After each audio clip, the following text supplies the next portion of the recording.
Hola, buenos días, ¿cómo están? 8:05 de la mañana, chicos. Puntual, puntual para comenzar esta clase. ¿Me escuchan bien? He tenido algunos problemas de internet entre ayer y hoy. Entel avisó, bueno, llamamos ayer después de la reunión y sí, estamos con problemas de conexión por acá, por el sector.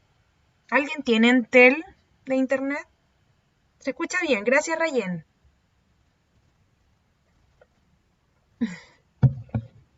De pana, el direct. Ok. Ya, se escucha bien. Vamos a saludarlos a todos. Buenos días, Ángel, Derek, Ignacio, Rayén, Sofía, Vicente y Vladimir. Uy, qué poquitos. ¿Qué pasa con los demás? ¿Se quedaron dormidos?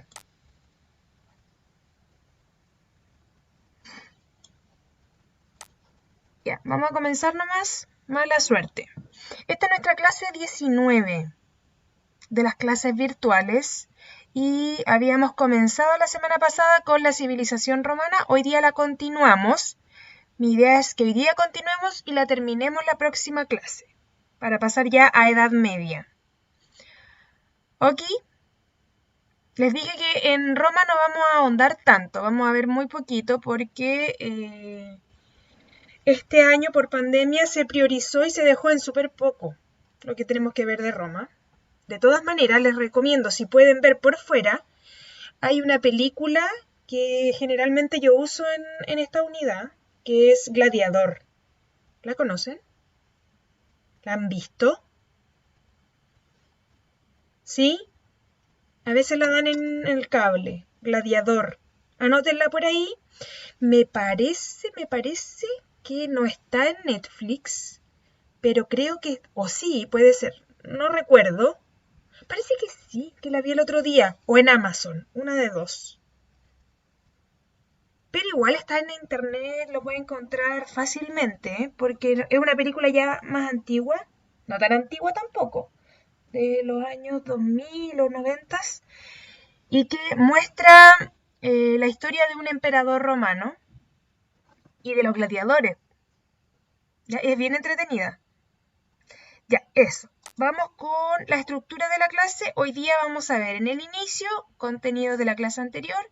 Luego vamos a ver, la semana pasada lo vimos, pero hoy día lo vamos a ver de nuevo. Un video sobre el mito de Rómulo y Remo, de la fundación de Roma. Y luego vamos a responder 3 preguntas de encuesta. En el desarrollo vamos a ver la línea de tiempo de Roma o cronología. Después vamos a ver las características de cada una de las etapas de la antigua Roma y luego vamos a ver cómo era la sociedad romana. Para finalizar vamos a ver un video que dura 10 minutos y que cuenta toda la historia de Roma. Es más o menos intenso el video, pero lo vamos a ir parando para tomar apuntes. Esa es la clase de hoy. ¿Queda clara? Hola Gonzalo. Ya, vamos entonces. Primero, ¿qué vimos la clase anterior? A ver si alguno se acuerda. A mí no me carga. ¿A ustedes les carga? Ahí está. Ahí se apareció. ¿Qué vimos la clase anterior? Ahí tienen ayuda. Perdón.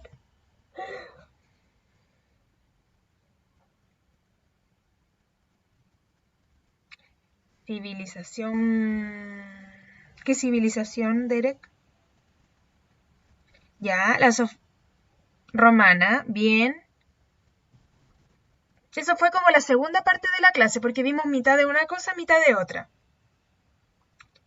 La Sofía dice la democracia antigua y actual. Bien, una comparación, ¿cierto? Ignacio dice el entorno geográfico de Roma, sí. Y acá, ¿qué hicimos en esta parte?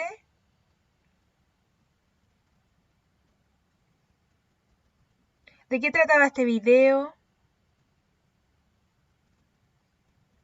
Un cuadro comparativo. Bien.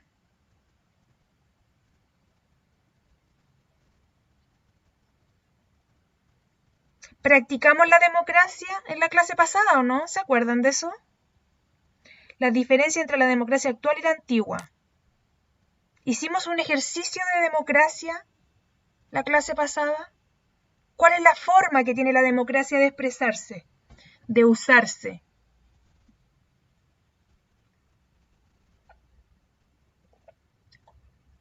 ¿Nadie se acuerda? Tiene que ver con la primera diapositiva.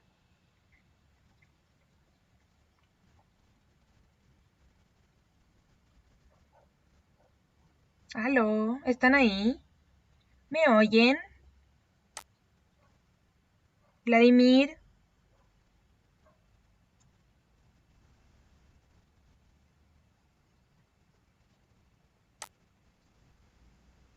A través del voto. Bien, Sofía, hicimos una votación. Una votación que no tiene ningún impacto a nivel nacional, pero sí hicimos un sondeo de cómo sería la votación que es la próxima semana. ¿Qué sentido tiene eso? Tiene todo el sentido del mundo, porque estábamos comparando cómo funcionan nuestras democracias actuales con la antigua democracia en Atenas. Y vimos que ustedes en esta democracia, no ustedes, pero nuestra ciudadanía es mucho más amplia, porque puede participar mucha más gente que en la antigua Atenas. Por eso hicimos el ejercicio de un ensayo, una votación sobre el apruebo o el rechazo. No tenía ningún otro fin ni justificación más que contextualizar la democracia en la actualidad chilena. Luego vimos que se había logrado el OA6 y que pasábamos al OA7, que tenía que ver con la civilización romana. Vimos dónde se ubicaron los romanos. ¿Cómo se llamaba esta bota? Tiene un nombre técnico. ¿Cómo se le conoce a esta península? ¿Nadie? Hola, Videl. Dije, Sofía, ¿me escuchan? ¿Me escuchan bien? Avísenme si se escucha cortado.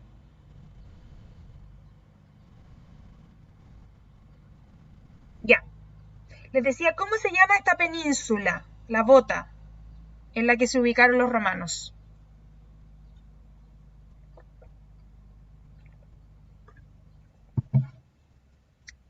Vicente. Rayén. ¿Cómo se llama? ¿No? ¿Nadie? No es difícil. Bien, Sofía. Península Itálica. Actual Italia. Ya, ustedes lo tienen que sacar por ahí. La península Itálica. Vimos que el entorno geográfico era el de una civilización fluvial. ¿Junto a qué río se ubicaron los primeros romanos? Vladimir.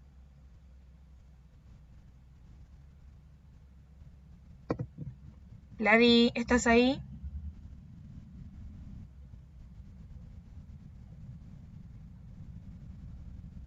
Cri, cri. Ahí está. ¿Junto a qué río se ubicaron los romanos? Ya pues, ayer hablamos en la reunión del tema de la participación, que aunque no sepan, igual hay que contestar.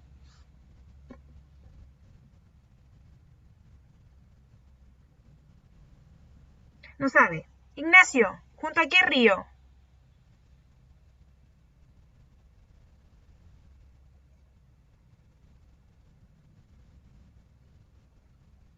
No. Mare Nostrum es el mar Mediterráneo.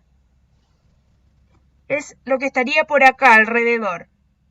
Yo te estoy preguntando, en la ciudad romana se ubicó junto a un río, como las antiguas civilizaciones fluviales. ¿Qué río era ese? Rayén, Videl, Gonzalo, Derek, Ángel. Bien, Rayén, el río Tíber. Ahí sí, Ignacio. Bien, el río Tíber. Bien. Y acá vimos cuál fue la máxima extensión que logró el Imperio Romano, que va a ser en la última etapa de Roma, en la cual los emperadores, que a su vez también van a ser generales militares, van a lograr anexar o agregar un montón de territorio a lo que era solamente la ciudad de Roma. Ya va a lograr la máxima extensión de la época y va a cambiar el panorama de Europa. Por eso, por ejemplo, nosotros hoy día hablamos castellano, que es una lengua romance, pero que viene del latín. ¿Por qué? Porque los romanos van a lograr conquistar la antigua Hispania, que hoy en día es España, que es la que nos conquista a nosotros. Así también los romanos van a conquistar la parte que hoy día es Portugal, y Portugal va a conquistar Brasil, lo que va a hacer que ellos hablen también una lengua romance, que es el portugués. En Francia también tienen una lengua romance, que en la época era el galo, que luego va a ser influenciado por el latín romano y por lo tanto van a hablar francés, que también tiene el mismo origen. Y así un montón de otros lugares. Britania, la actual Inglaterra, también va a tener influencia de los romanos en la lengua, en la religión, en la cultura. Ya los romanos van a lograr tomar, porque a los romanos les gustaba mucho Grecia, la cultura griega, van a tomar elementos de los griegos, la van a mezclar con los elementos etruscos, que son su pueblo de origen, y lo van a expandir a todo el resto de Europa, parte de Medio Oriente y parte de África. Ahora, vamos con el video que vimos la semana pasada, pero no tengo claridad si se acuerdan, ¿ya? Por eso lo vamos a revisar ahora. Ya. En realidad, chiquillos, esta es la historia mítica. O sea, es un mito que ellos cuentan para hacer que su pasado sea más honorable, ¿ya? Y todos los pueblos hacían lo mismo, contaban una historia como relacionada con los dioses. Pero la verdad es que el pueblo romano desciende de un pueblo anterior que se conocía como los etruscos, ¿ya? Y ellos fueron evolucionando, fueron adquiriendo elementos de los griegos y de ahí va surgiendo los primeros reyes romanos. ¿Ok? Ya, dicho eso, vamos con las preguntas.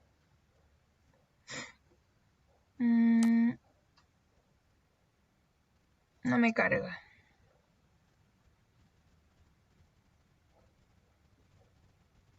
Tía, tengo problemas. Ya. Sí, yo también. Estamos iguales, Gabriel. Perdón. Vamos con la primera pregunta, la voy a leer lentito. 1. ¿Junto a qué río se asentó Roma? A. Indo. B. Tíber. C. Nilo. O D. Rin. Repito la pregunta. ¿Junto a qué río se asentó Roma? A. El río Indo. B. El río Tíber. C. El río Nilo. O D. El río Rin. No respondan en el chat, les voy a mandar la encuesta para que ustedes respondan de manera privada. Vamos contestando. Perdón.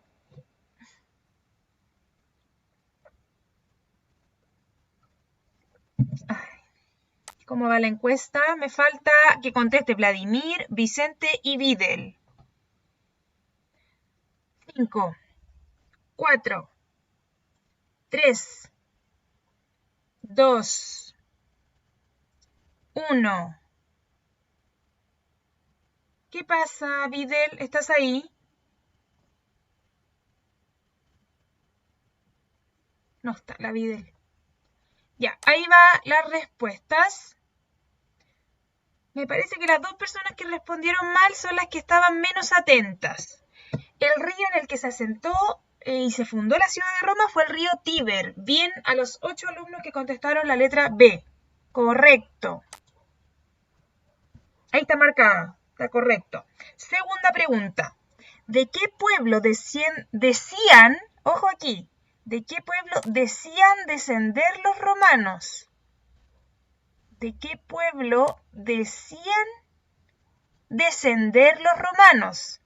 A. Troyanos. B. Griegos. O C. Egipcios. Repito la pregunta. ¿De qué pueblo decían descender los romanos? A. Troyanos. B. Griegos. O C. Egipcios. Ahí les mandé la encuesta.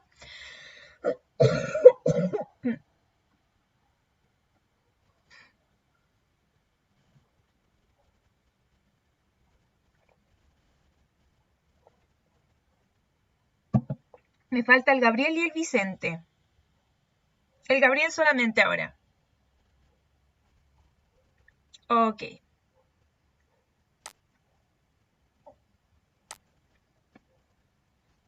8 personas pusieron, los mismos 8 parece, ¿eh? 8 personas pusieron la A, troyanos. 2 personas pusieron la B, griegos. Y una persona puso la C, egipcios. ¿Cuál es la realidad? Es que los romanos decían que venían de Troya, que eran herederos o descendientes de Eneas, que fue el último príncipe troyano que escapó de las llamas de Troya durante la guerra con los griegos. ¿Por qué no eran los griegos, a pesar de que los admiraban mucho, admiraban su cultura? Trataron de copiarles casi todo, pero siempre reconocieron que ellos no eran griegos, que eran romanos, que venían de Troya. Y también ellos conquistaron a Grecia cuando lograron convertirse en imperio, y a los egipcios también los conquistaron. No había ni admiración, ni menos decían que vinieran de los egipcios, sino que consideraban a los egipcios un pueblo interesante, pero menor, y por lo tanto era digno de conquistar. ¿Queda claro? Ya Derek, sí se equivocó. Última pregunta. ¿Quiénes son considerados los fundadores de Roma? A ver aquí. ¿Quiénes son considerados en el mito? Me refiero. ¿Quiénes son considerados los fundadores de Roma? A. Eneas, B. Luperca, C. Julio César o D. Rómulo y Remo. Repito la pregunta. ¿Quiénes son considerados en el origen mítico los fundadores de Roma? A. Eneas, B. Luperca, C. Julio César o D. Rómulo y Remo. Ahí van las alternativas.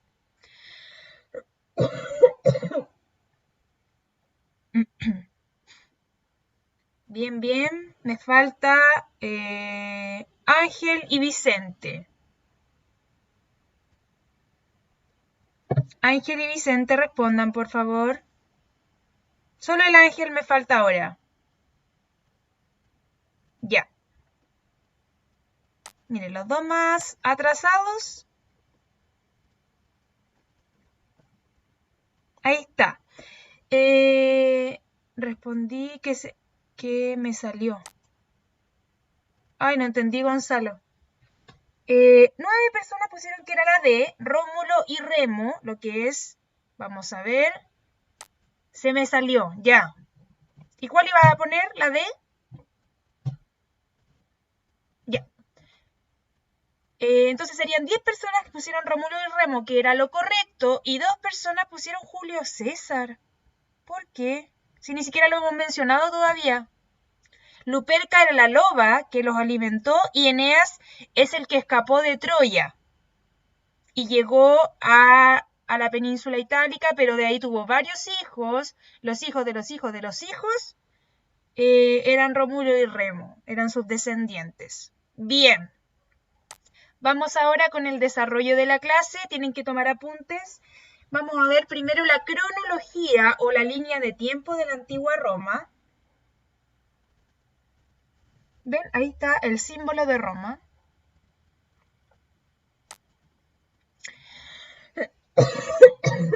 Lo siento. Ya.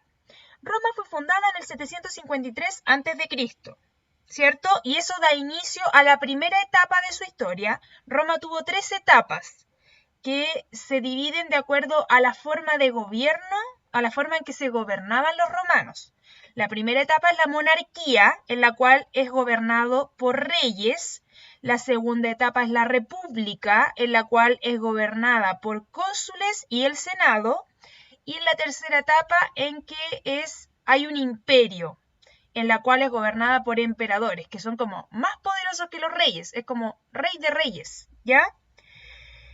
Cada etapa abarca desde estos periodos. Si no alcanzan a escribirlo, no importa. Me interesa que copien la línea y que marquen las 3 épocas. Monarquía, república, imperio.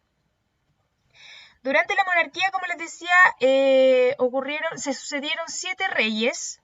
Y el último, lo vamos a ver más adelante, fue un rey muy malo, tuvo muy mal gobierno, lo que provocó revuelta y el pueblo lo echó, lo expulsó de la ciudad y dio inicio a otro periodo en el cual los nobles que se reunían en un senado comenzaron a gobernar y a elegir a cónsules por un tiempo de un año solamente, cosa de que si lo hacía mal, bueno, era cortito el periodo y por lo tanto se podía cambiar y así se evitaban problemas como en la época anterior.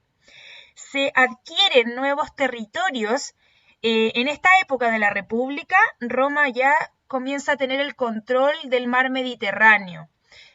Por ejemplo, se hace del territorio de Hispania, que en la actualidad es España, y se convierte en una provincia romana en el año 216 a.C.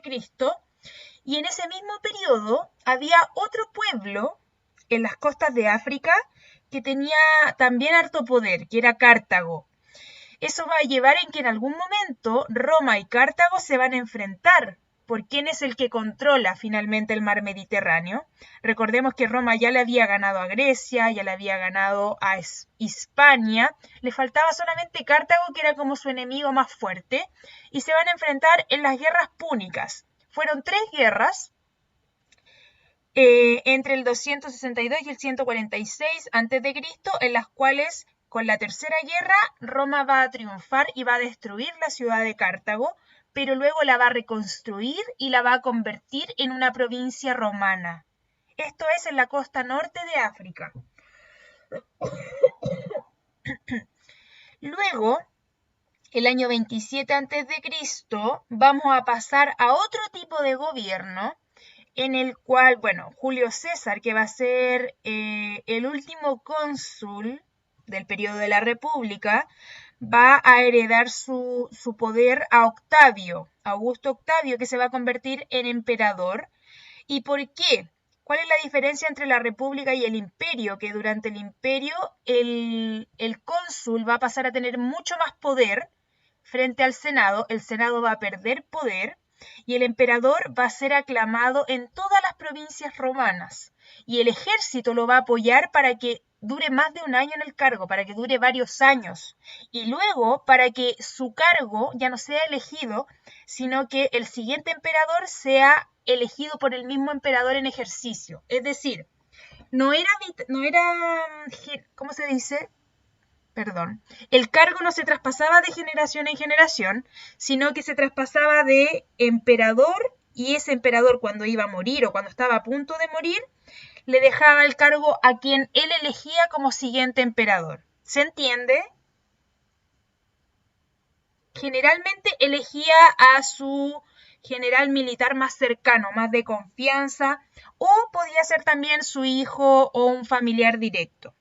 Pero él decidía quién quedaba en el cargo.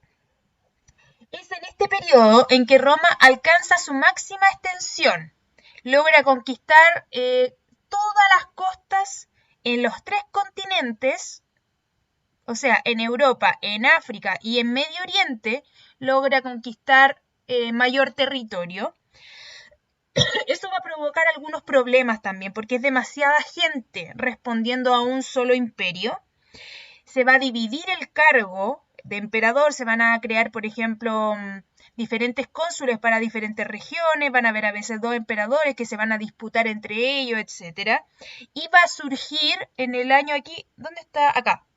El nacimiento de Cristo, va a surgir el cristianismo, que en un principio va a ser un problema para el imperio.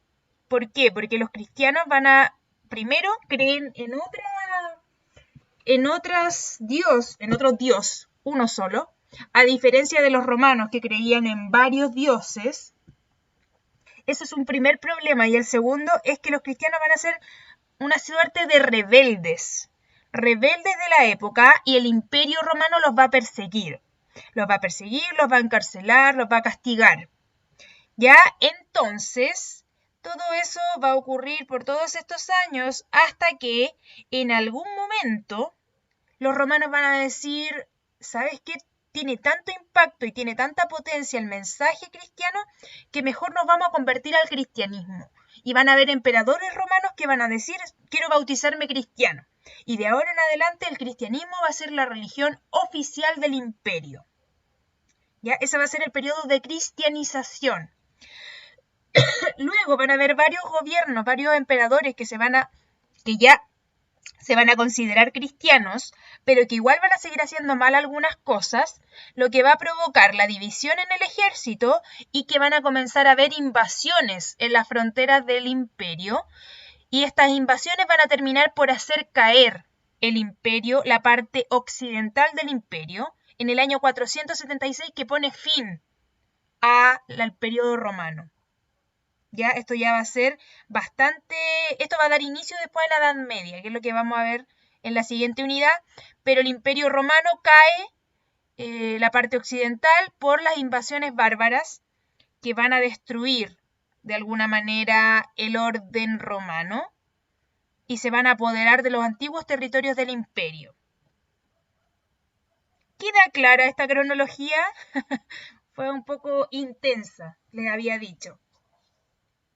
¿Qué es lo importante? Que usted ponga en su cuaderno la línea de tiempo, la divida en 3, le ponga el nombre de los 3 periodos, monarquía, república e imperio, y le ponga qué cosas dieron inicio y término a cada una. Por ejemplo, en la monarquía, ¿qué es lo que da inicio? La fundación de Roma. ¿Y qué es lo que da término? En 509, la revuelta de 509, que expulsa al dictador o rey Tarquinio, que lo vamos a ver más adelante. Las guerras púnicas, ponerlas aquí abajito de república, el año 27 a.C., que es el fin del periodo de Julio César, y acá el 476, que es la caída del Imperio Romano de Occidente en manos de los pueblos bárbaros. Y también puede poner por acá el nacimiento de Cristo del año 0. ¿Está listo? ¿Puedo avanzar? Igualmente, si aquí no alcanzó a tomar apunte de todo, no se preocupe, porque yo se lo tengo, mire.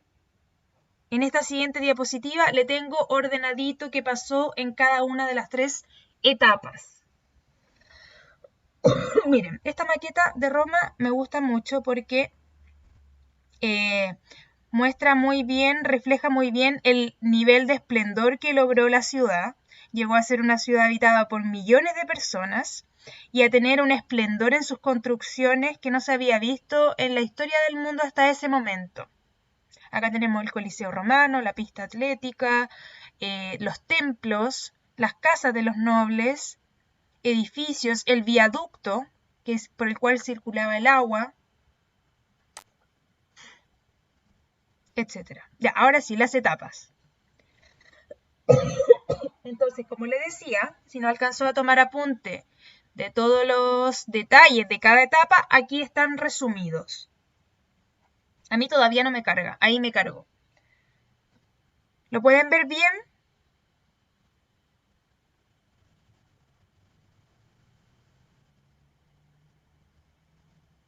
Sí, lo voy a subir, tranquilos. Tranquilos, tranquilos. Ya. Entonces, retomamos o repasamos. En la monarquía, que abarca del 753 al 509 a.C., estuvo gobernada por 7 reyes que fueron elegidos por la nobleza.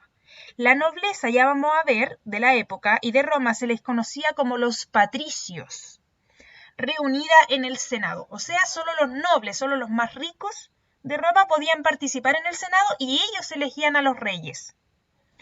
Termina por el mal gobierno de Tarquinio el Soberbio y las revueltas que lo expulsaron de la ciudad.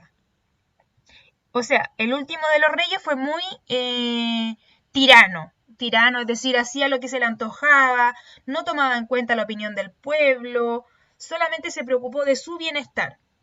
Y por lo tanto eso provocó una crisis que lo llevó a expulsarlo, a exiliarlo, que era el castigo que existía en Roma, ¿se acuerdan? ¿Cómo se llamaba ese castigo? Tenía que ver con las conchitas. Bien, Sofía, ostracismo. Perfecto. Bueno, como a los romanos les gustaba mucho la cultura griega, le copió también ese elemento a los griegos, el ostracismo. A pesar de que los romanos no tuvieron una democracia propiamente tal, nunca lo lograron. Sí formaron una república. ¿Y qué es lo que es una república? Es un gobierno en el cual no hay reyes, primero que nada, y además los cargos y los poderes del Estado son elegidos. Ahora, ¿Quiénes elegían? No era todo el pueblo. Veamos.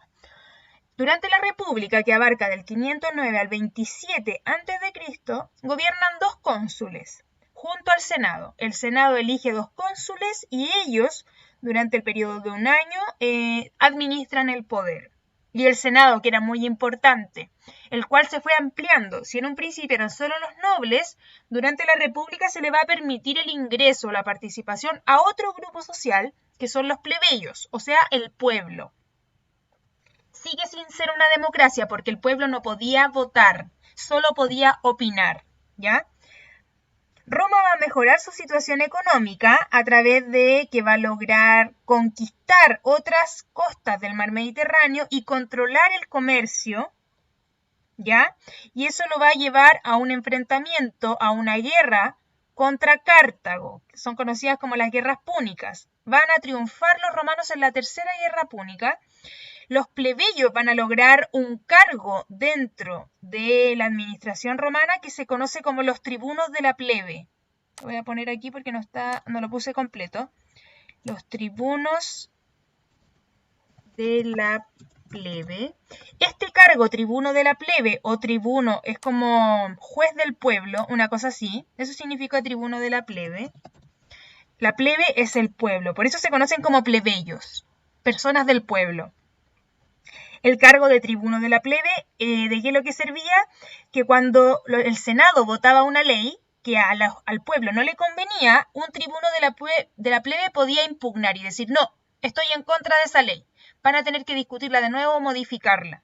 ¿Ya? Era como lo que se le había logrado dar al pueblo común, en el cual eran comerciantes, artesanos, etc.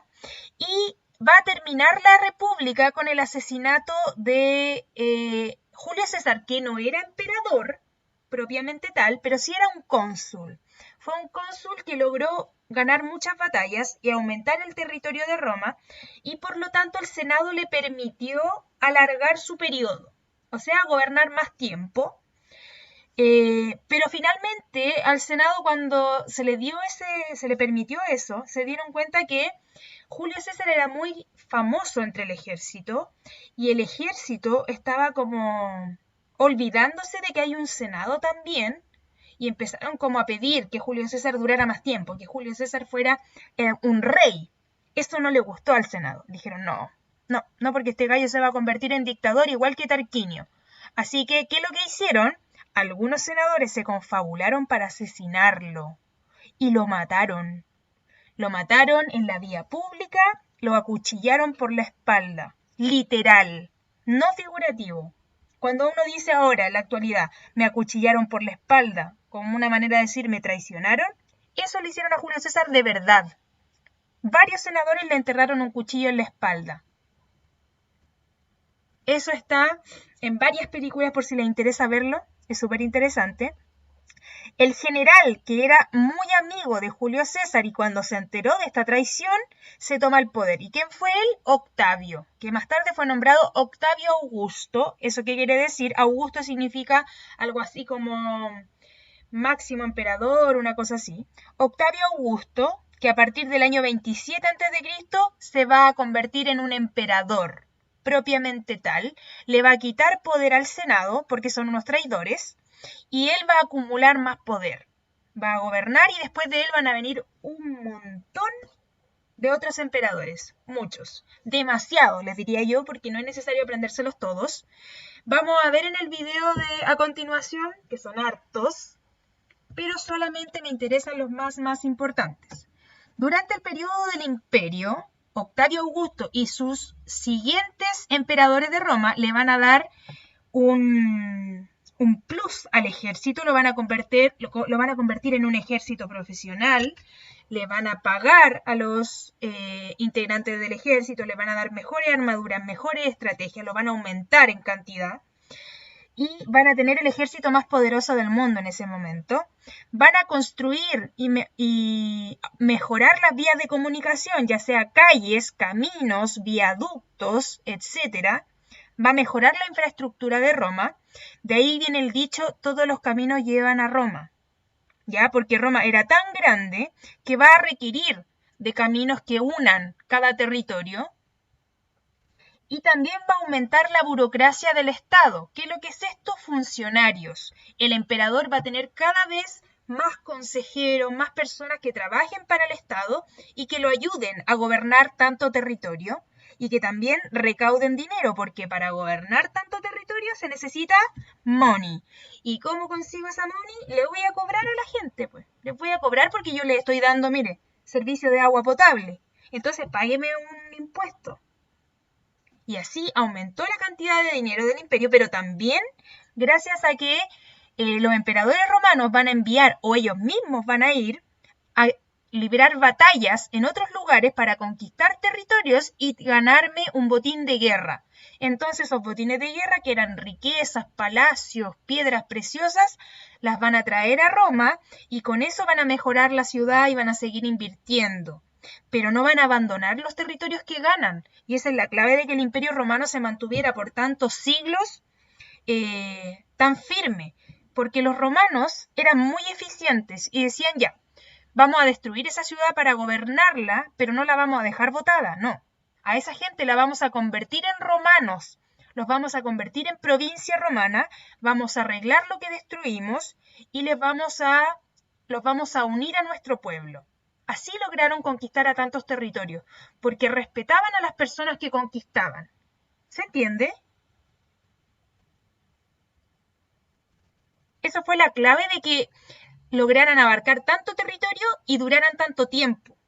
A la gente casi como que les gustaba que los conquistara Roma porque en el fondo eran más beneficio que pérdida.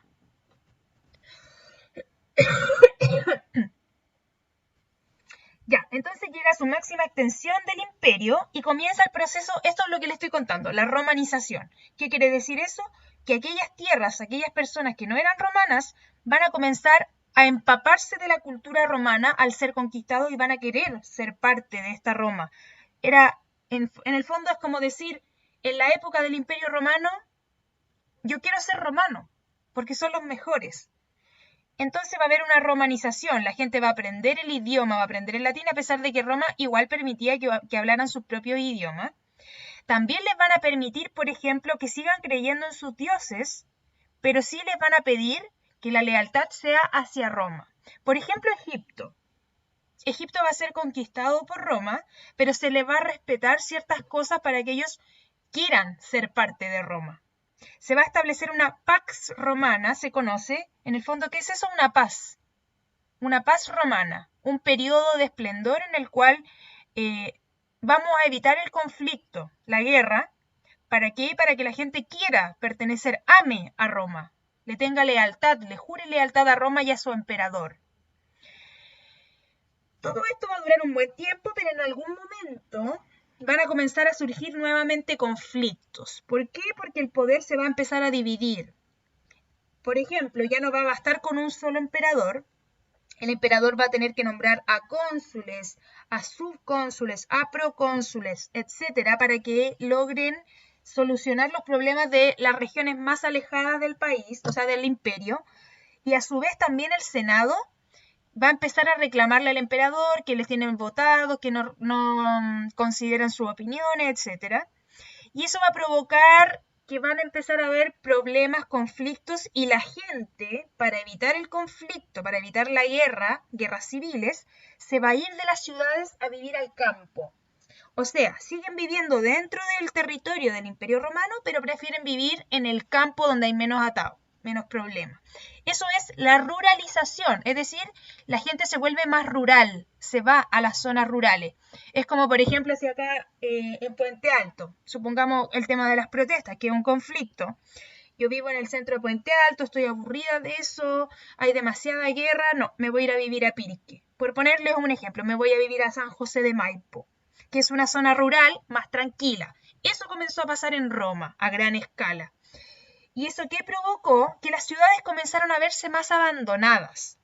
Eso provocó también que otros pueblos que no eran romanos, los pueblos considerados bárbaros, porque eran incivilizados, comenzaron a atacar las ciudades romanas, que había menos gente, por lo tanto podían ir, saquear, incendiar y eventualmente apoderarse de esas ciudades romanas. ¿Qué pueblos entre ellos? Habían varios. los germanos, los hunos, varios. Ya después los vamos a ver. Todos estos pueblos van a querer apoderarse de las ciudades romanas y eso va a provocar nuevamente invasiones, problemas. A la larga esto se va a mantener ahí un rato el conflicto. Algunos emperadores van a lograr controlar a las invasiones bárbaras, otros no. Y durante este periodo va a surgir el cristianismo que yo les contaba. Primero el nacimiento de Cristo, que en la época a nadie le importó, porque obviamente no existía esa religión. A nadie le importó, era un bebé más. Va a ocurrir toda la historia de Jesús, que yo creo que ya se la saben porque la ven en religión, hasta su crucifixión. A partir de la crucifixión de Jesús es que el cristianismo aumenta en cantidad. Al principio eran súper poquitos los que lo seguían, los 12 apóstoles y contaditos, nada más. Pero desde la muerte de Jesús y su resurrección, se va a hacer muy popular. Mucha gente va a empezar a creer en él, a difundir sus enseñanzas, no siempre de manera pacífica, también, y hay que saberlo, en la época hubieron grupos cristianos que eran algo así como guerrillas cristianas, que profesaban de manera violenta el cristianismo. Por ejemplo, trataban a los romanos que creían en los antiguos dioses, los trataban de paganos, los apiedraban. Había una suerte de pelea religiosa, eso se ve mucho, muy bien reflejado en la película. La película. ¡Ay, no me acuerdo! Ya. La próxima clase les voy a tener extractos de las dos películas que mencioné, y ahora no me acordé del nombre, pero era sobre la filósofa griega Hipatia de Alejandría. No me acuerdo el nombre. ¡Ah! Ágora. La película Ágora. La voy a anotar, por si alguno la ha visto. Ya, mencioné dos películas que tengo que mostrarles después un poquito. Les decía que el cristianismo se va a ir expandiendo. En un principio los emperadores romanos van a luchar contra el cristianismo, lo van a prohibir, lo van a perseguir, pero luego va a haber un momento clave en el cual se van a dar cuenta de que es puro desgastarse porque es muy popular. Así que, ¿qué se puede hacer mejor? Convertirse al cristianismo. Eso va a durar varios siglos, pero las invasiones en algún momento van a superar al Imperio Romano, el ejército no va a poder contra ellos y va a caer el Imperio Romano, la parte occidental. ¿Por qué? Porque se divide el Imperio Romano de Occidente y el de Oriente. El de Oriente va a seguir funcionando. El de Oriente es el que no es cristiano. El Imperio Romano de Occidente es el que cae. ¿Ya? ¿Se entiende hasta ahí? Como queda poquito tiempo, vamos a... la sociedad romana. Es bastante fácil. Si se fijan, es muy parecida a la sociedad griega. Hay tres escalafones en los cuales están en la nobleza los patricios, que eran la clase dominante, poseían todos los privilegios, podían participar en política y también podían ejercer cargos públicos. Luego tenemos a los plebeyos, que eran el pueblo que no gozaba de todos los derechos ni privilegios y que estaban, por ejemplo, ahí artesanos, campesinos, comerciantes. Y por último, y no menos importante, la sociedad romana tuvo gran cantidad de esclavos. No tenían derechos y eran posesión de sus amos. Generalmente los esclavos pertenecían a los patricios. Ellos eran dueños de uno o más esclavos. Y Roma logró tener muchos esclavos porque como conquistó muchos territorios, las personas que capturó, que se le enfrentaron en guerra, se convertían en esclavos. Por eso tenía tantos. Y su sistema se basaba en la mano de obra esclava, porque ellos servían para mejorar Roma, para construir, para servir a Roma. ¿Ya? Y ahora sí el video, no sé, no vamos a ver un pedacito, ¿ya? ¿Les parece? ¿Y con eso terminamos? ¿O no? ¿O dejamos la clase hasta aquí? Porque igual ya es tarde. La dejamos hasta aquí. El video para la próxima clase, ya. Ok. Te voy a hacer caso, Derek. Por la hora principalmente. Ya, ¿aprendieron algo hoy día? Era harta información. Roma es mucho. Es mucho, mucho. Traté de resumirlo lo más posible. Y de repetirlo para que quedara algo.